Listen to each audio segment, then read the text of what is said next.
दोस्तों, अपना ज्ञान और बढ़ाने के लिए चैनल को सब्सक्राइब जरूर करें। जय श्री हरि विष्णु, जय मां लक्ष्मी। दोस्तों, 23 नवंबर 2023 गुरुवार के दिन करीब 400 वर्षों बाद एक दिव्य और दुर्लभ संयोग बनने जा रहा है, क्योंकि इस दिन सभी एकादशियों में से सबसे बड़ी एकादशी देवउठनी एकादशी पड़ने जा रही है।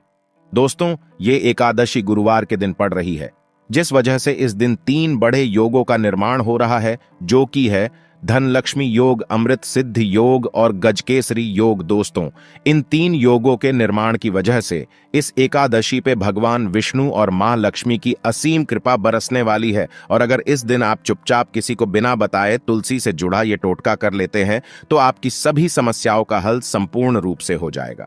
दोस्तों, एक साल में करीब 24 एकादशी पड़ती है और 23 नवंबर को पढ़ने वाली एकादशी सभी एकादशियों में सबसे बड़ी मानी जाती है। इसलिए इस दिन तुलसी से जुड़ा ये अचूक उपाय आपकी हर परेशानी को हल कर देगा, चाहे वो धन को लेके हो या सेहत या संतान की प्राप्ति को लेके। इसलिए दोस्तों, वीडियो को आखिर तक जरूर देखें।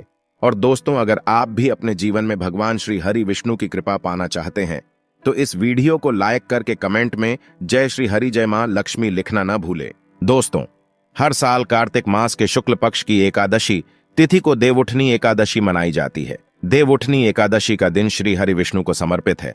इस दिन जगत के पालनहार श्री हरि विष्णु अपनी 4 महीने की योग निद्रा से जागते हैं। इसके बाद से ही सभी मांगलिक कार्य आरंभ हो जाते हैं। इसके अलावा देवउठनी एकादशी भगवान विष्णु को प्रसन्न करने के लिए भी बेहद उत्तम मानी जाती है। इस दिन भगवान विष्णु को प्रसन्न करने के लिए कुछ लोग व्रत रखते हैं और पूजा करते हैं। इस दिन सच्ची श्रद्धा और भक्तिभाव से भगवान विष्णु की पूजा करने से सभी मनोकामनाएं पूर्ण होती हैं। दोस्तों, भगवान विष्णु को प्रसन्न करने के लिए देवउठनी एकादशी के दिन भगवान विष्णु जी को केसर और दूध से ध्यान से सुनना। जो दूध है उसमें केसर मिलाकर ही केसर युक्त दूध से भगवान विष्णु जी का अभिषेक करना चाहिए। ऐसा करने से ही व्यक्ति के सभी प्रकार की मनोकामनाओं की पूर्ति होती है। इसलिए भगवान विष्णु प्रसन्न होते हैं। यह जो उपाय है, यह शास्त्रों में लिखित उपाय है। यह बहुत ही प्रभावी और चमत्कारी उपाय है। चाहे कोई भी विशेष प्रकार की मनोकामना हो और वह मनोकामना आपके लंबे समय से पूर्ण नहीं हो पा रही है, तो उपाय करने से मनोकामना पूर्ण हो जाती है। यदि कोई व्यक्ति आर्थिक तौर पर बहुत समस्याओं को झेल रहा है, एकादशी के दिन भगवान विष्णु की पूजा करें, कुछ पैसे अर्पित करें। पैसे अर्पित करते समय आपको बोलना है कि हे भगवान, ये पैसे मैं आपको अपनी आर्थिक उन्नति के लिए समर्पित कर रहा हूं, कृपया आप इसे स्वीकार करें। इस प्रकार से आपको प्रार्थना करनी है और इसके बाद पूजन के उपरांत इन पैसों को भगवान विष्णु जी का आशीर्वाद के रूप में मानकर आप इसे अपनी तिजोरी में रखें या पर्स में रखें। ऐसा करने से धन लाभ होता है और पैसों से जुड़ी जो भी समस्या आपके जीवन में होती रहती है, वे समस्या समाप्त हो जाती है। ये पैसे फिर साधारण पैसे नहीं रह जाते, इसमें भगवान विष्णु की शक्तियां जागृत हो जाती हैं। यह साधारण पैसे नहीं होते, इसे आप संभाल कर रखें। यह साक्षात नारायण का आशीर्वाद बन जाते हैं। जहां पर नारायण का आशीर्वाद हो, भगवान विष्णु जी का आशीर्वाद हो, वहां पर फिर लक्ष्मी फलती फूलती है। कहने का मतलब है कि आध्यात्मिक उन्नति होती है। दोस्तों, देवउठनी एकादशी के दिन भगवान विष्णु जी को तुलसी के पत्ते के साथ सफेद रंग का भोग जरूर अर्पित करें। इसलिए तो हो सके तो खीर या सफेद रंग के मिष्ठान्न भगवान विष्णु जी को भोग लगाना अति उत्तम होता है। ऐसा करने से धन में वृद्धि होती है, क्योंकि जो माता लक्ष्मी है, ये सफेद वस्तु की तरह बहुत जल्दी आकर्षित होती है। खासकर माता लक्ष्मी को खीर बहुत प्रिय है। सफेद रंग के दूध से बने मिष्ठान होते हैं, वो माता रानी को बहुत प्रिय है। तो अगर आप भगवान विष्णु जी को चढ़ाते हैं तो इससे मां लक्ष्मी आपके घर में स्वयं ही बिना कुछ बोले ही आ जाती है और आपके घर की आर्थिक परेशानियों को दूर करती है और भगवान विष्णु भी प्रसन्न होते हैं। दोस्तों, हम कई बार आप लोगों को बता चुके हैं कि धन देने का अधिकार माता लक्ष्मी को है, अर्थात माता लक्ष्मी केवल धन देती है, लेकिन किसकी किस्मत में कितना धन देना है, ये काम भगवान विष्णु जी करते हैं, क्योंकि भगवान विष्णु जी को पालनहार कहा जाता है।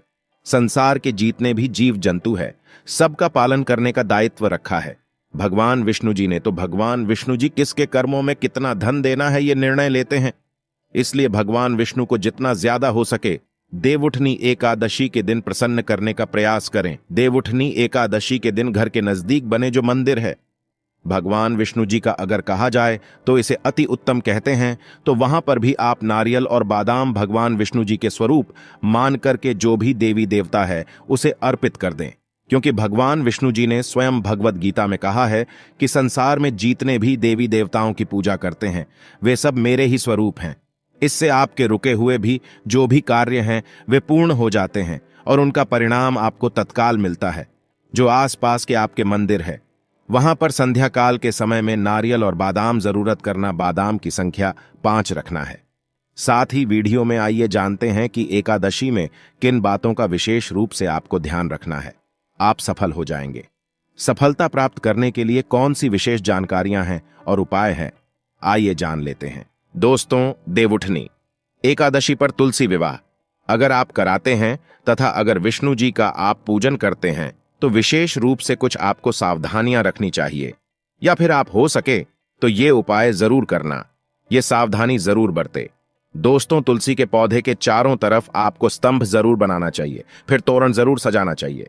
रंगोली से अष्टदल कमल जरूर बनाए, शंख चक्र और गाय के पैर, ये तीनों चीजें जरूर बनानी चाहिए। ऐसा माना जाता है कि इस दिन शंख चक्र और गाय के पैर बनाए जाते हैं तो उसे से घर में भगवान नारायण तथा माता लक्ष्मी अस्थायी रूप से वास करती हैं। इनकी दिव्य शक्ति सूक्ष्म रूप से आपके घर में वास करती है। तुलसी के साथ आंवले का गमला जरूर लगाना, उनके साथ आंवले का पूजन जरूर करना, क्योंकि आंवले को भगवान विष्णु जी अर्थात नारायण जी के रूप में माना जाता है और तुलसी माता को लक्ष्मी जी का स्वरूप कहा गया है। जिस प्रकार नारायण के बिना तुलसी अधूरी है, उसी प्रकार तुलसी के बिना नारायण भी अधूरी है। अर्थात भगवान जो नारायण है ये आंवले के स्वरूप में विराजमान होते हैं और माता तुलसी जो है ये लक्ष्मी का स्वरूप कही गई है, ये माता तुलसी के रूप में विराजित है। इस दिन हो सके तो तुलसी का पंचोपचार पूजन करना है तो दक्षाश्री का मंत्र तुलसी का आप जरूर जपना। दोस्तों, माता तुलसी जी इससे बहुत प्रसन्न होती है। इस दिन घी का दीप और धूप जरूर दिखाना। सिंदूर, रोली, चंदन और नैवेद्य 4 चीजें हैं। ये तुलसी माता को चढ़ाने से माता अखंड सौभाग्यवती का प्रदान देती है। पुरुष चढ़ाते हैं तो ऐसे पुरुष के जीवन में फिर विष्णु जी की कमी नहीं होती है, अर्थात धर्म की कमी नहीं होती। ऐसे पुरुष धर्म के मार्ग में चलने वाले होते हैं, धन की कमी कभी नहीं होती हो सके। तो इस दिन तुलसी माता को वस्त्र अलंकार, सुशोभित वस्त्रालंकार आपको भेंट करना है।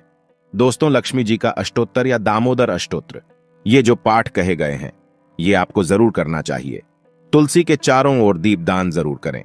ऐसा माना जाता है कि जो भी व्यक्ति तुलसी को एकादशी की तिथि में दीपदान करते हैं चारों तरफ, तो ऐसे व्यक्ति को मृत्यु के पश्चात कभी भी अंधेरे की प्राप्ति नहीं होती। कहने का मतलब है कि आप जो दीपदान करते हैं वो दीप प्रकाशित होते हुए आपकी आत्मा को स्वर्ग तक पहुंचाने में मदद करते हैं। हो सके तो दीपदान जरूर करें, और दान करने से हमारे पूर्वजों की आत्मा को शांति मिलती है। जो हमारे पूर्वज जिन्हें किसी कारणवश स्वर्ग की प्राप्ति नहीं हो पा रही है, तो दीप दान करने से उन्हें स्वर्ग की प्राप्ति होती है। दोस्तों, एकादशी के दिन भगवान विष्णु जी को तुलसी जरूर चढ़ानी चाहिए। ऐसा माना जाता है कि इस दिन एक तुलसी का पत्ता चढ़ाने से 10,000 गौदान के बराबर की प्राप्ति होती है। लेकिन आज के दिन जान लीजिए, अर्थात इस दिन देवउठनी एकादशी के दिन गलती से भी तुलसी का पत्ता नहीं तोड़ा जाता, जो कि पत्ते आपको पहले से ही तोड़कर रखने हैं। जिन दंपतियों को संतान ना हो तो उन्हें तुलसी नमस्तक जरूर पढ़ना चाहिए, इससे संतान की प्राप्ति होती है। तुलसी नमस्तक के पाठ से शीघ्र ही जिनके विवाह नहीं हो पाते हैं तो उनका शीघ्र ही विवाह हो जाता है, बल्कि जिनका कोर्ट कचहरी के मामले में कोई केस अगर चलता है तो वह समस्या भी दूर हो जाती है। दोस्तों, नए घर में तुलसी का पौधा इस दिन लगाने से श्री हरि भगवान विष्णु जी बहुत प्रसन्न होते हैं और ऐसे घर में सभी प्रकार के मंगलकारी चीज प्रदान करते हैं। नौकरी पाने के लिए, कारोबार में तरक्की के लिए, या फिर हो सके तो अपने जीवन में उन्नति के लिए तुलसी का पौधा पीले कपड़े में बांधकर ऑफिस या दुकान के आसपास में जरूर रखें।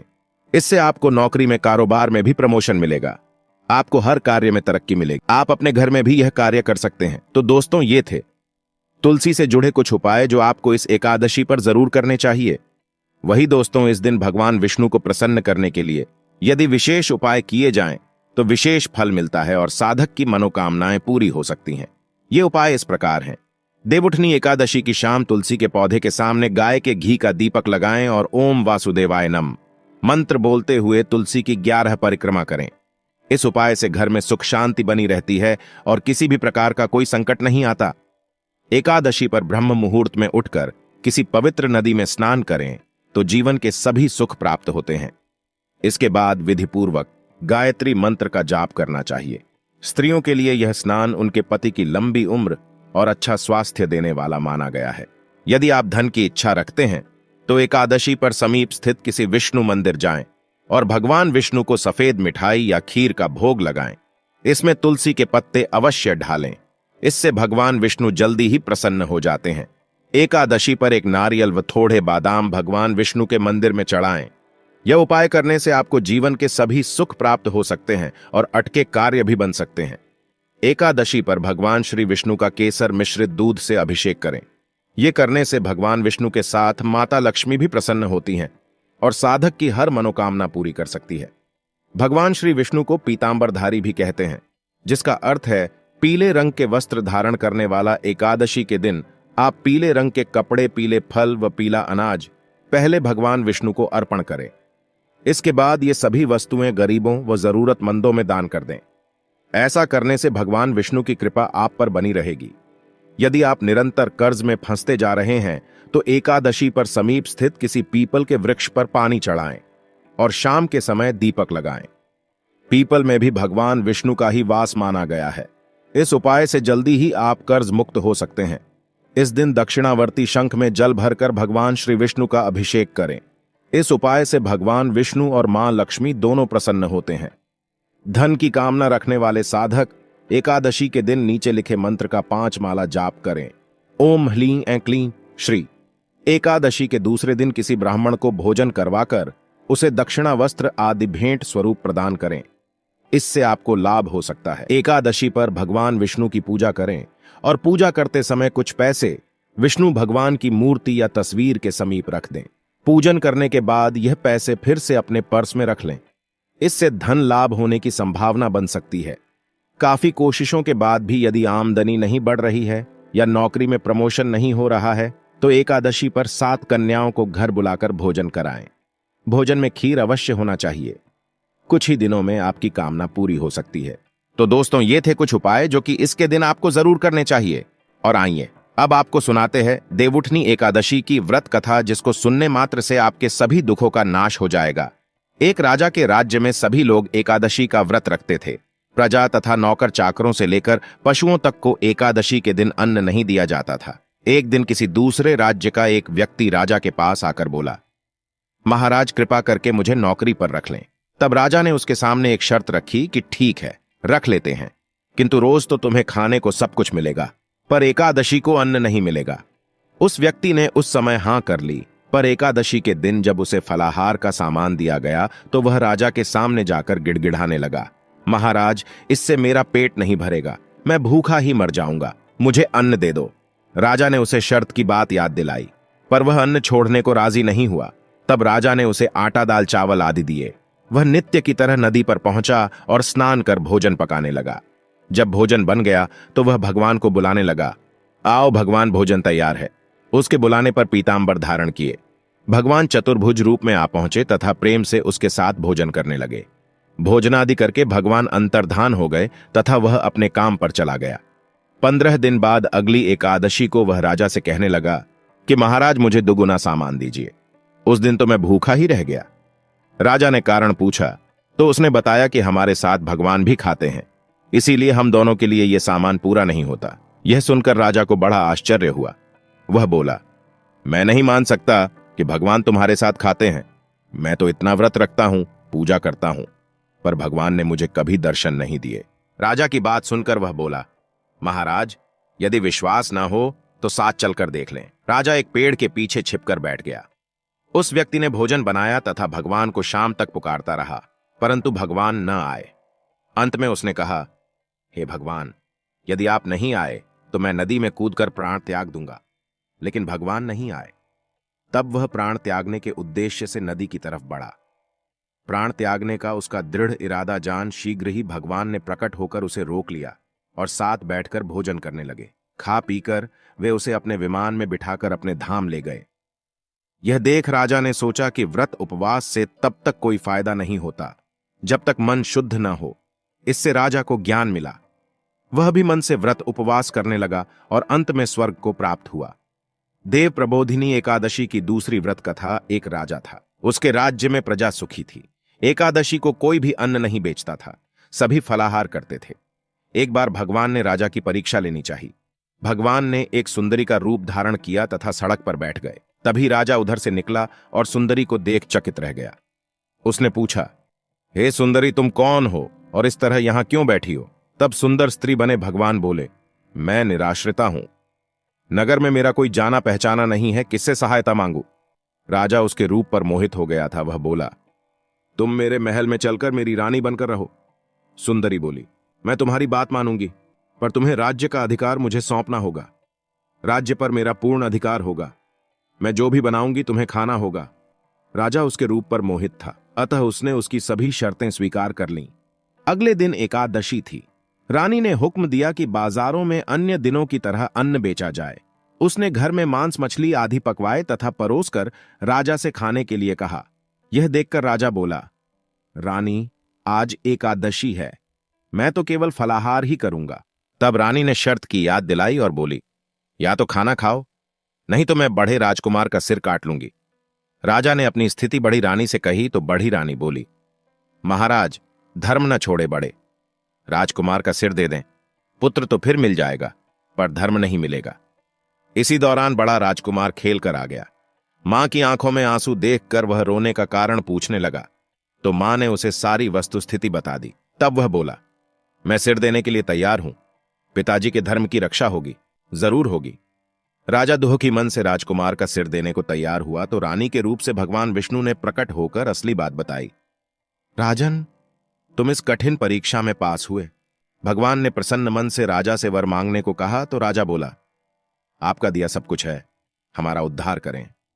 उसी समय वहां एक विमान उतरा। राजा ने अपना राज्य पुत्र को सौंप दिया और विमान में बैठकर परम धाम को चला गया। देवउठनी एकादशी की एक प्रमुख कथा शंखासुर नामक राक्षस की है। शंखासुर ने तीनों लोकों में बहुत ही उत्पात मचाया हुआ था। तब सभी देवताओं के आग्रह करने पर भगवान विष्णु ने उस राक्षस से युद्ध किया और यह युद्ध कई वर्षों तक चला। युद्ध में वह असुर मारा गया और इसके बाद भगवान विष्णु विश्राम करने चले गए। कार्तिक शुक्ल एकादशी के दिन भगवान विष्णु की निद्रा टूटी थी और सभी देवताओं ने भगवान विष्णु की पूजा की थी। शिव महापुराण के अनुसार पौराणिक समय में दैत्यों का राजा दंभ हुआ करता था। वह बहुत बड़ा विष्णु भक्त था। कई सालों तक उसके यहां संतान नहीं होने के कारण उसने शुक्राचार्य को अपना गुरु बनाकर उनसे श्री कृष्ण मंत्र प्राप्त किया। यह मंत्र प्राप्त करके उसने पुष्कर सरोवर में घोर तपस्या की। भगवान विष्णु उसकी तपस्या से प्रसन्न हुए और उसे संतान प्राप्ति का वरदान दे दिया। भगवान विष्णु के वरदान से राजा दंभ के यहां एक पुत्र में जन्म लिया। इस पुत्र का नाम शंखचूड़ रखा गया।